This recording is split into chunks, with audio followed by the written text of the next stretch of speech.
3 தேர்தலில் நின்னதுனால என் பாவம்லாம் தொலைஞ்சிட்டுன்னு எனக்கு தெரிஞ்சிட்டு. ஏன்னா எந்த நாயை கும்பிட்டேன்னே தெரியாமல் கும்பிட்டுருக்கேனே ஒவ்வொரு தேர்தலையும். இருட்டுக்குள்ளே ஒரு கிராமத்துக்குள்ளே பாருங்க கும்பிட்டானோ கும்பிட்டேன்னா எரும மாடு போகுது.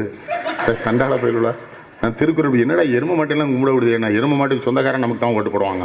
அவன் எப்படி போடுவான்? என் மேலே திருநெல்வேலியில் கோபமாக இருக்க பேர்களுக்கெல்லாம் மகிழ்ச்சி. ஏன்னா அண்ணாச்சி செங்கச்சம் வந்து சீரழிதார் பற்றியல அவனுக்கு பற்றியெல்லாம் மகிழ்ச்சி. செத்தார் இவர். இதோட எந்த பேருக்காவது அறிவு இருக்கா ஆற்றல் இருக்கான்னு பார்த்தா தேர்ந்தெடுக்கான். அது இருந்தால் தேர்ந்தெடுக்க கூடாதுங்க.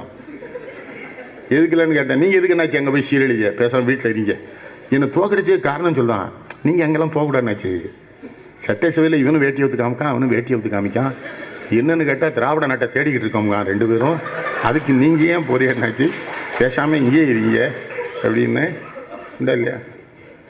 அன்பின் சின்னம் ரம்பம், அறிவின் சின்னம் ரம்பம். ரம்பத்துக்கும் அன்புக்கு என்னடா சம்பந்தம்? பண்பின் சின்னம் ரம்பம், பாசத்தின் சின்னம் ரம்பம் தானே இல்லை. அது இன்னும் வேலூருக்கு போயிருந்தேன். அந்த அந்த அந்த தேர்தல் எனக்கு ரொம்ப பிடிச்சி.